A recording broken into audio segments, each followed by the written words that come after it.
Hello and welcome back to my channel. My Advanced Dungeons & Dragons First Edition solo campaign taking place in the Nation of Ket called No Regret in Ket. Today we're having our 13th episode and we're currently in the Brazen Monkey Inn, chatting it up with some officials in General Haydar's retinue. The last couple of times we spoke to Omer, the lore master, and we also spoke to Mehmet, the captain of the guard. And so, if you'll recall, we were talking about updating sort of the Hall of Heroes for the main NPCs, or the significant NPCs, prominent NPCs. And the last time we did that, and we rolled up general tendencies and personality traits for at least the two ones that we've had contact with. We should do it again for New Shane as well, but right now I've sort of built out and fleshed out both the lore master and the captain of the guard. So here we have Omer. He's a 8th level magic user, and I've got his stats out here, his hit points as well, and some of the equipment that he has. Magical equipment. I also have sort of his description, and this is how we're going to use it to sort of role play him, being sort of like a silver-spooned sort of aristocrat from Ekbir, who wears a bejeweled necklace and things like that, and plays around with it as he sort of also plays with his well manicured beard as well.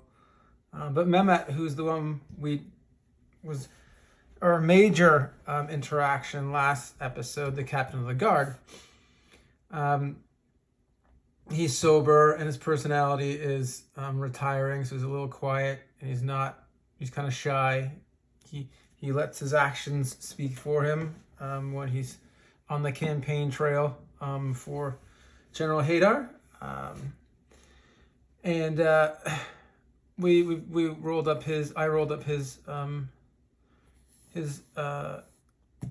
abilities. So he's got a 17 strength, a 7 intelligence, which is very interesting, a wisdom of 11, a dexterity of 17, constitution of 16, and a charisma of 14, with 47 hit points. So he's a soft-spoken soldier who speaks only when necessary. Mehmet lets his honors and decorations speak for him and dresses in impeccable armor. He won a claim with Haydar, quelling rebellions and invasions on the Molvar border, or the border in Molvar 10 years back. He's loyal to the general and behaves as a consummate soldier, though he does not care for the general policing he's done as of late. So he's a soldier, but he doesn't feel like he should be a police officer, following up on thievery and burglary in the village. So that's where he's at. And today we're gonna have a sub interaction with Mehmet. Faruq, who is the young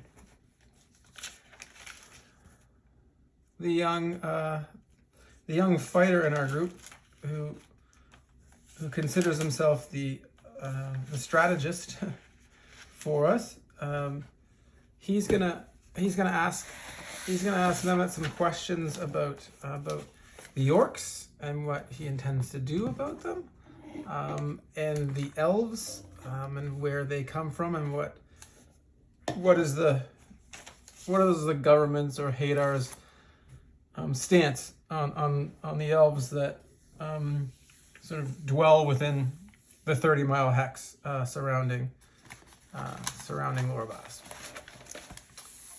So, and we're going to figure out today as we roll this up where in the hex the elves are holed up. We know that they showed up here as a raiding party. They could be from any of these. They could be hiding in any of these, whether they be mountains or hills or forests, with their where their leader and the rest of their clan. But we'll find that out in due time. So, of course, Mumala and Jizna are talking it up with the rest of the patrons in the tavern or the inn, and we'll get to them for the next part of this, because I feel like this one's going to take up at least sort of a half an hour, which is the length of the episodes that I'm going to do while I'm sort of doing the downtime in the village. So Faruq is going to speak to Mehmet about the orcs. So whenever this happens, we're going to have to get out our interaction chart. Trusty DMG. Got the old one out, the original one out today. I feel like I'm in that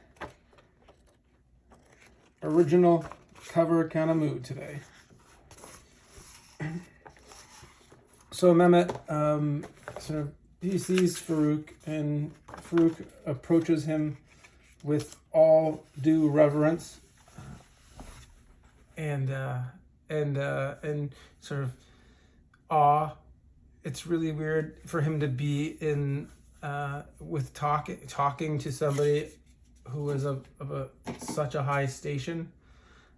We know that Faruq comes from like 8 miles east, and I know his parents own a bit of land, but he's the youngest son of his family, so he doesn't get treated in the same way that the older ones do, and he doesn't have the same sort of respect. He's just the youngest son, and almost treated like a child. So he is kind of awestruck by some of the higher ranking officials that he'll come across. But in due time, when he gains the experience and he talks to them often enough, he'll maybe become more comfortable.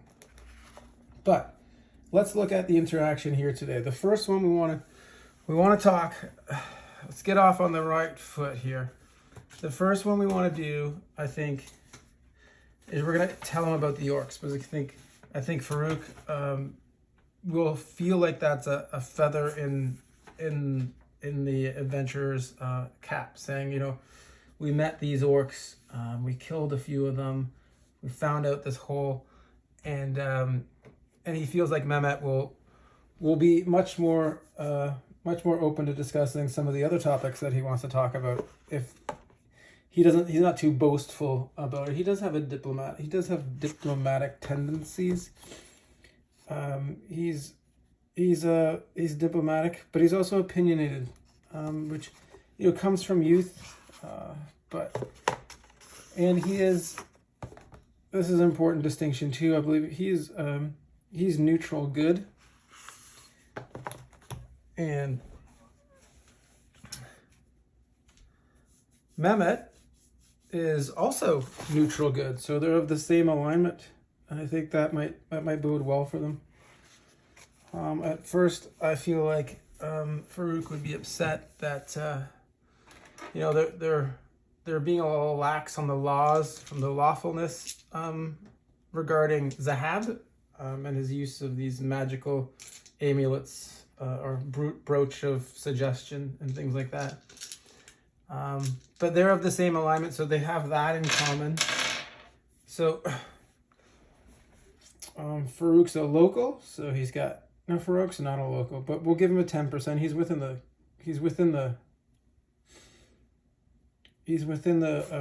confines of the kingdom, so we'll give him a plus 10%. in that, and he'll be +1 to 8 and -1 to 8 for his opinionatedness and his diplomatic nature. So we'll go with the diplomatic 1 +7. So he'll have +7. And his opinionated thing, hopefully it doesn't come off 2, -3. So a total of +4 in the interaction.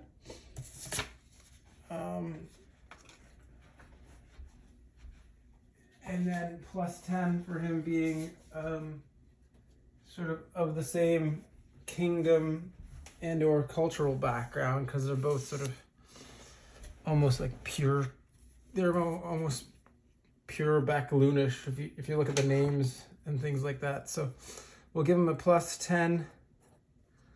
He has a -3 and a +7. So total of +14 to his interaction, which isn't fantastic. Well, let's see. The first thing we want to do is we're going to find out if New Shane had a chance to talk to Mehmet about their last foray into the dungeon. So we'll say, they're both busy people, so we'll say like a 50-50 chance that he talked to Mehmet about them, because Mehmet's busy. He probably doesn't even talk to New Shane all that much. So 1 to 3, no, they haven't spoken about their adventures in the Dungeons of Trush, and 4 to 6, yes, he has heard of it. No, Mehmet was so busy, he hasn't gotten around to hearing about it. So this is news to him. So I think he'll be interested, especially given the nature of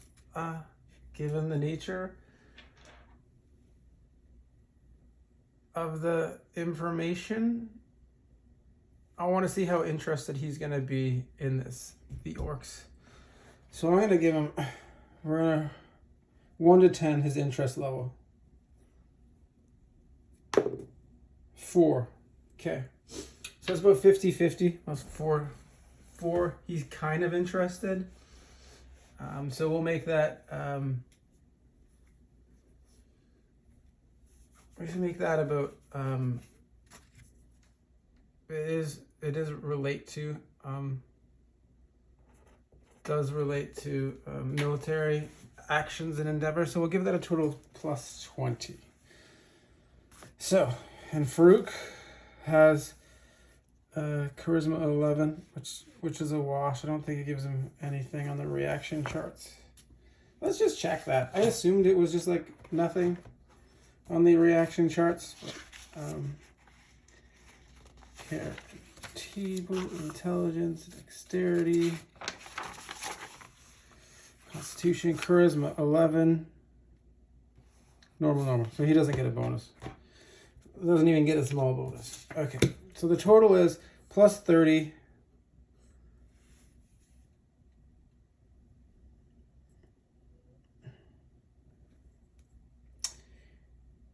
+7, -3. +14. So +34, +44, +48. His interest level, and this is +48. So the worst that he can get is 40. So he'll be like neutral or uninterested.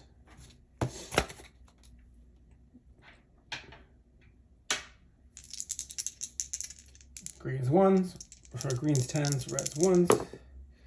60, 40, so it's 100. It's over 100.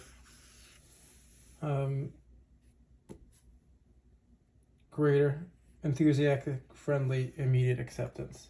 So Mehmet is interested in what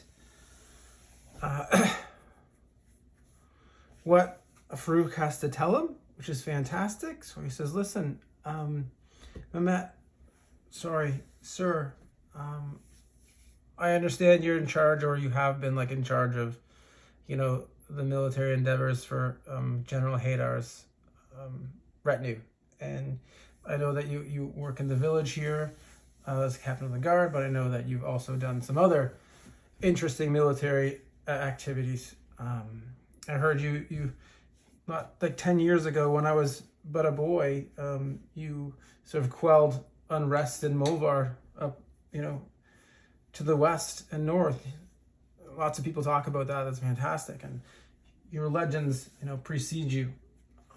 And so we found out from Nushane that there was a dungeon complex in the Badlands in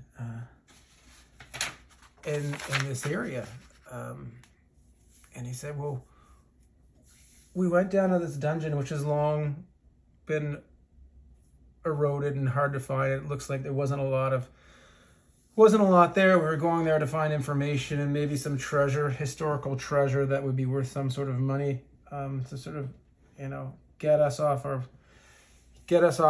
to the right foot so we could afford more things and go out further afield to help right wrongs in the area. But while we were there, we came across some orcs of the Broken Bone tribe.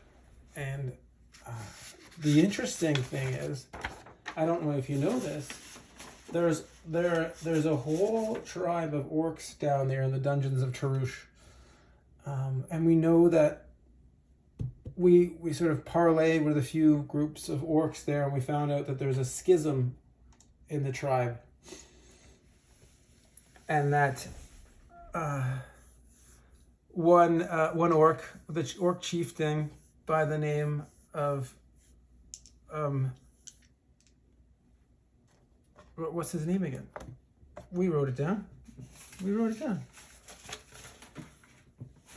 In the campaign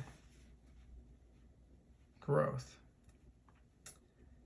Thurog the Cleaver is the chief of the orcs there, and he's being opposed by Gothmog Rotgut. And so there seems to be a schism there. We've killed a few, and we've sort of found out a bit about the layout of the dungeon, which happened to, what we understand, belonged to an ancient civilization that lived here long before Ket was Ket, called the Shven. And the orcs have since come in. Don't know how long they've been there, but we're concerned that maybe, or you might be concerned that maybe they're going to come out in raids, or the lands that are under your protection in this area. And so I thought maybe you would be interested to know about that, and whether or not you have plans to,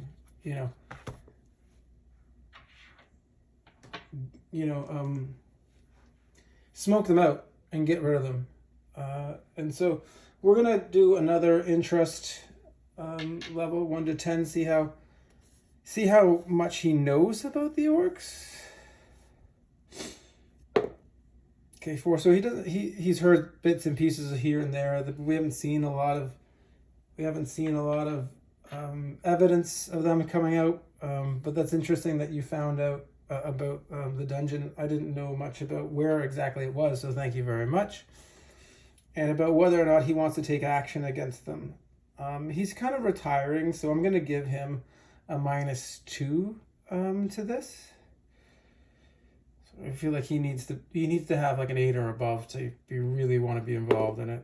So 7 -2, 5. It's like, I don't think we're in the position right now to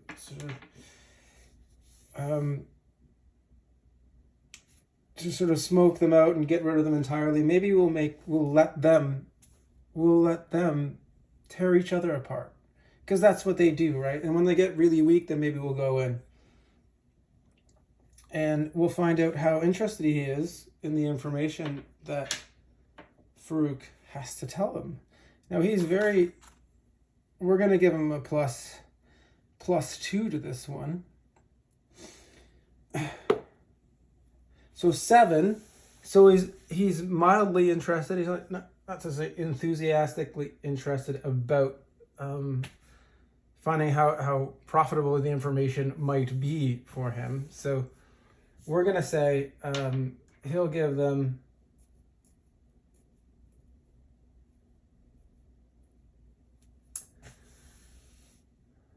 Yeah, it's not gonna. You're not gonna give him 500 gold pieces, but that's a lot of money. So I guess he'll give them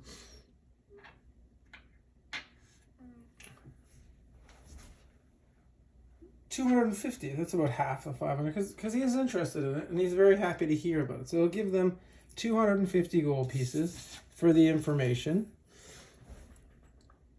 And he encourages them to go back and continue the fight, sort of like a guerrilla fight, in the name of General Haydar. And I will be sure bring back more evidence that you've killed some, so or prisoners or whatever. Bring back more evidence, and I will give you 25 gold pieces per bit of evidence, whether it's a scalp or whether it's prisoners.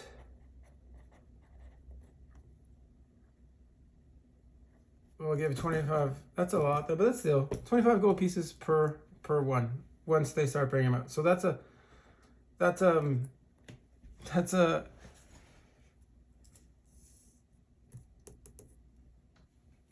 a reason for us to go back and kill more and help that fight there, because they could help us out. Faruq's like, well, they could help us out too as we help them out and give us more treasure and more access to the dungeons. But as we kill people that come up against us like aggressively, then we can also, reap the rewards from General Haydar's camp and the people at Lorabas, and they'll be happy for it. And then we may be, and Faruq's thinking to himself, he's like, we may be the heroes that I always wanted to be, and have people look up to us like they look up to Mehmet, like they look up to you. But we're just getting started. He said, well, that's fantastic. So the next thing he's going to ask him about is Dane, Swiftbow, and the elves. And we'll see if he knows about the elves.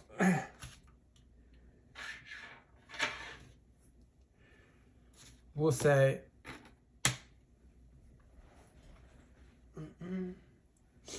we'll give him a +1 about the elves, because they're hard to find, but they're not underground. And maybe they have, met each other before. It's just that Dane is a young elf and he doesn't know much. He hasn't been let out. He's essentially doing, with his little band, his raid, he's doing his shearing ceremony, which, suggests that this is them becoming adults. So he's about 100. So he might not know, Dane might not know about, he said they don't know about Lorabas, but maybe Lorabas knows about the elves in general. So we're going to find out how much Mehmet knows about the elves. And we're going to give him a +1 on this one. 6, 7, same as the orcs. He's heard things. He doesn't have any evidence about it. But what does he know about them? Let's pull up a quick sort of, as they do on some of the solo D&Ds and things like that. Let's pull up a quick oracle here. What does he know about them? Does he know he knows their leader? Does he know where? And good terms, bad terms. They could go either way, right? 1, 2, 3, 4. Let's get 6 on here. He knows the leader. He knows where they come from. He knows that they're in good terms or they're on bad terms. And he knows... No, we'll leave it at that. We'll 4. We'll leave it at 4. If they know anything, he's kind of aware of them. So I think he would know... I'm just going to roll a d6, so... 5 and 6 are on bad terms. 3 and 4, they're on good terms. 2, he knows where they are. And 1, he knows who the leader is. There we go. a d6. Some of the old school d6s here. I do so love some of these.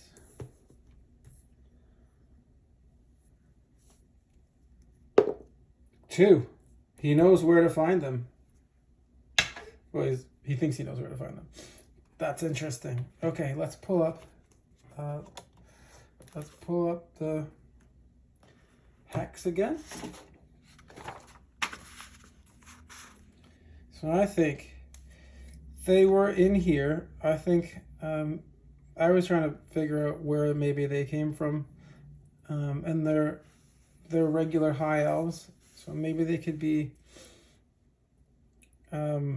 Let's pick like 10 hexes. So like 1, 2, 3. That's not like forced. 1, 2, 3, 4. 1, 2, 3, 4. So these ones, 4, 5, 6, 7.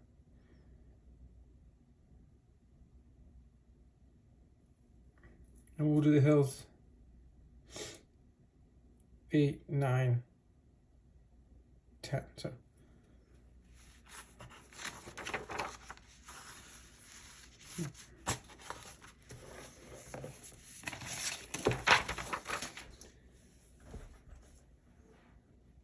we are uncovering more things about the world as we go along today. So this is good news.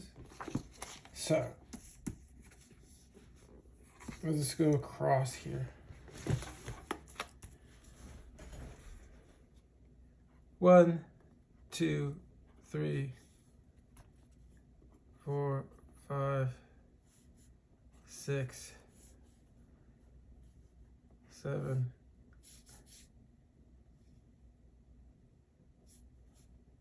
8, 9.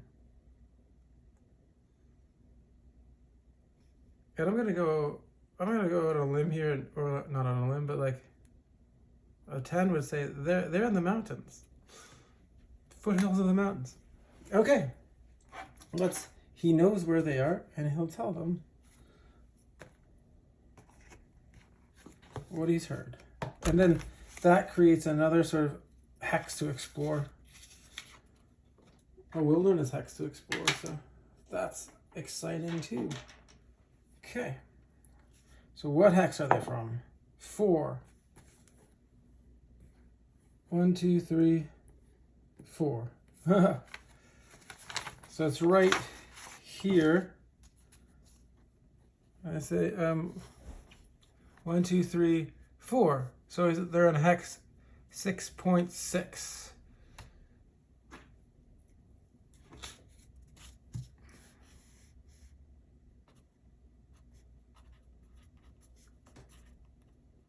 That's where they've been known to come from. So this right here is an area of interest that we could further develop. That's fantastic. So we got some money today. Faruq spoke well with Mehmet, and they've been given sort of a task to scalp or bring prisoners for each orc that they do, and they'll get payment for it. And then we also found out about where the elves are from, and that's an exploration hex that we could follow up on. So that I suppose that will be the end of that interaction. And they're happy about that. And so it is only day 4. It's in the evening of day 4. So what I'm going to do is we're going to look at Lorabas again, and what's happening in the end. So what is the entertainment that they have today? 4, 2. The snake charmer. There's a snake charmer, and I'm surprised that didn't take anybody's. Bumala's gonna be over there talking to the snake charmer. I know he is. Okay, so the snake charmer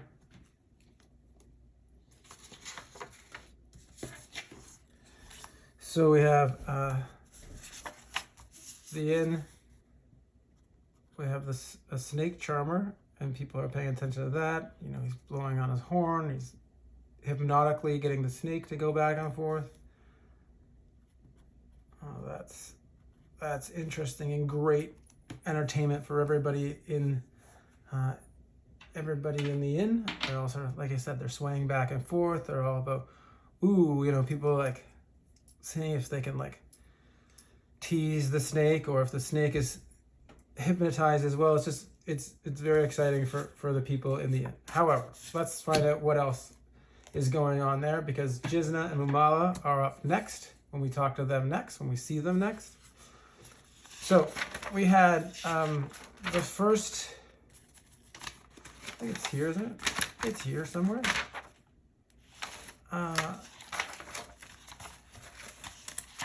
Okay, so our starting in generation, we had 9 occupants. We know that Zahab is an occupant, so whatever. We've already talked to him today. Nushane, we're going to find out if people have left or gone home. So it'll be like a 50-50 chance that they're still here, because there's a snake charmer, obviously. So we'll just go down. We'll just go down the line of the people that we had already spoken to, see if they're still here, and then we'll replace, if they leave, we'll replace them with people, other people. So Claudia Camina was the alchemist. She was being a nuisance. That's her reason for being there. She was being a total nuisance. And let's see if she's still there. I'm going to say it's not 50-50. She probably left or was asked to leave because she was being a nuisance. So I'm going to say there's about a 25% chance that she's still there. Maybe she just likes being a nuisance. So 71. She's gone. Okay. Right now, she's gone. Okay. We talked about Nushane. There's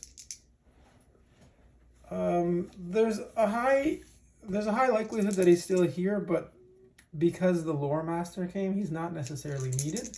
And I know like he likes to come early in the day, but I'm gonna say it's about 66% chance that he's still here. 29. So Nushane is still here.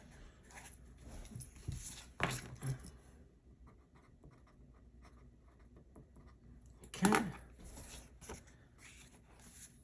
There was an adventurer here by the name of Obers the Brave, and he was escorting a female first mercenary through here. Maybe they're still here. If they're still here, maybe they're going to go on an adventure, or they're getting folks together. I'm going to say that there's a 75%.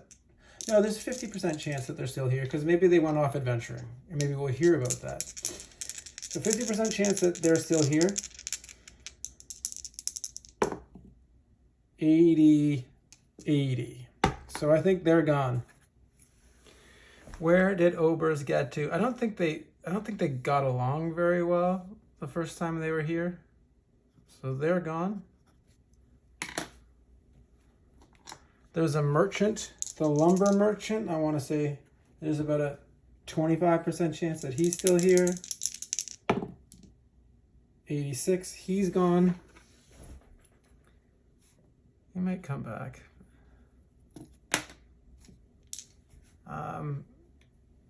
So he's Karaman. And then there's the trapper. Is he still here? Because he comes by for a while, but then he goes back. He'll be here once to twice a month. So there's a regular patient. I'm going to say there's an 80% chance that he's still here before he takes off. Maybe he'll be here the whole week.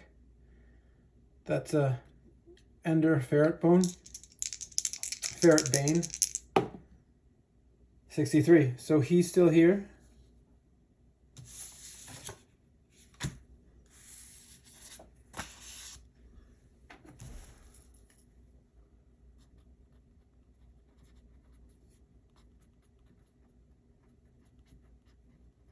The trapper still here. That's interesting. And then there's the gambler, Telek the Griff. He's waiting for somebody. I'm going to say there's an 85% chance that he's still here. So, Telek the Griff is still here. Maybe Mumalo will be gambling with him over the snake charmer snake. And those are the 3 people, sorry, the 4, actually there's only 3 people still here. So we want to do like 8, so there will be 5 more people. We'll get 5 more people, and then we'll roll up their tendencies and whether or not they want to talk to us and whether or not we want to talk to them. So the occupants, how do we get the occupants? What I do is I roll 1 to 10. So we're going to do 5, right? So we roll 1 to 10 to find out who they are.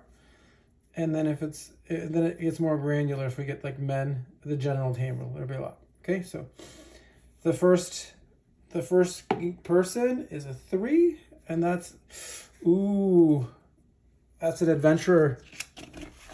That's an adventurer.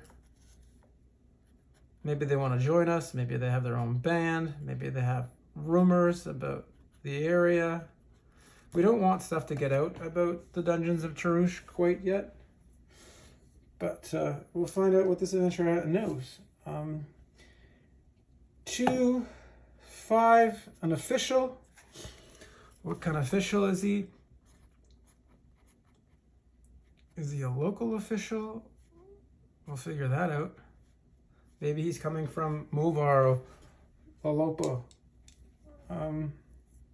That would be interesting too. Word coming from you know, the capital. So that's 2, 7. There we go. The men general table. This is where we get more granular. This is going to be fun. It's D100. 53. 51. 53 is a miner. A miner with an E. Somebody who works in the mines. So we do know that there is a silver resource in the area. There's a silver mine. Is there another kind of mine maybe? So there's a miner here. Do they have a problems in the mine? Mines are essentially a kind of dungeon, so we might have something there. So here's number 4. 1.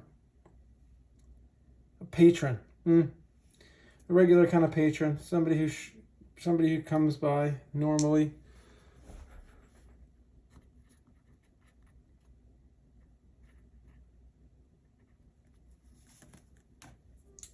I think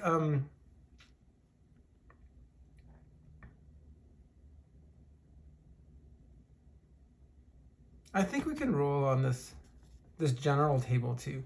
Let's go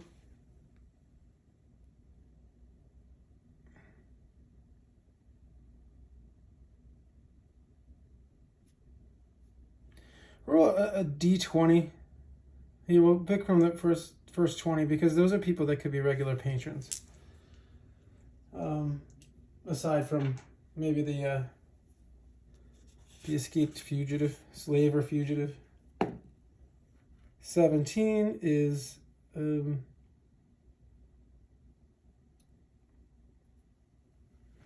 a farmer or gardener. So we're gonna say a farmer. We'll see how, maybe he has some interesting like lore, rumors, legends that he heard about, but that might not be that helpful. And then there's one more. There. 8 men. Look at the table. Oh, that's not right. 66. Shepherd. Okay, this is not always going to be fantastic, people in here. We'll talk to the shepherd. Maybe there's somebody stealing his flock. Maybe we'll talk to the farmer. Maybe something's eating his crops. And then there's the the regular patron is the farmer. There's the miner. He might have something. The official might have something. The adventurers will likely have something. So this is who is in the inn worth talking to. Before when Mumala and Jizna will go around, and this will be interesting because they're not very good. This is going to be happening at the same time that Faruq and Zawar were talking to the lore master and the captain of the guard. So this interaction is like a simultaneous kind of thing, which is interesting because their charisma scores, their reactions are not nearly as favorable as the other two. So we'll see how those play out. Hopefully there's not like a brawl in the bar, but that'll be interesting, and to see how interested these people. So the next one that we're going to go through, I'm going to do the tendencies and the personalities of these people. We're going to see how interested they are to talk to us, and then we'll do some interactions between them, whether or not, and then we'll find the reasons why they're here as well. It'll be interesting when it pops up. So I love these kind of things when you're not sure what's going to happen. The randomness of some of these tables, even when you're not in the dungeon, it's still exciting, because it's really just building out the tapestry of this world, of this location, of the characters in this no regret and regret sort of a story. And hopefully we can get so famous and so rich that we can attract a troubadour or a minstrel to sing songs of us. That's a story for another day, if we live long enough to have that happen. But that's it for today. Thank you very much for watching this one. We're making our way along in this interactions, and then I guess the next few days will pass while we're here. I'm not just going to turn around and go right back into the dungeons. We need to rest. Jizna is going to need to do some of her duties with the church while she's here. As of right now, it's still it's getting close to God's Day again, and when that comes up, she's going to have to spend maybe her day doing mass, or listening to people's sins, or maybe looking at their futures, and how Istis is, is the goddess of fate. Maybe she can read them their fates, but you can't really change your fate. Just how are you going to handle it or deal with it? Is what the normal lay people would sort of approach that. If you were an adventurer, you'd be like, how can I change fate? How can I appease Istis to make it more, more positive of an outcome for me, my family, for all those I know. But that will be her duties in a couple of days. But later on tonight, our next episode, we'll have her and Mumala digging around in the inn and meeting up with the patrons. So again, thank you for watching this episode today. I'll see you again in the future.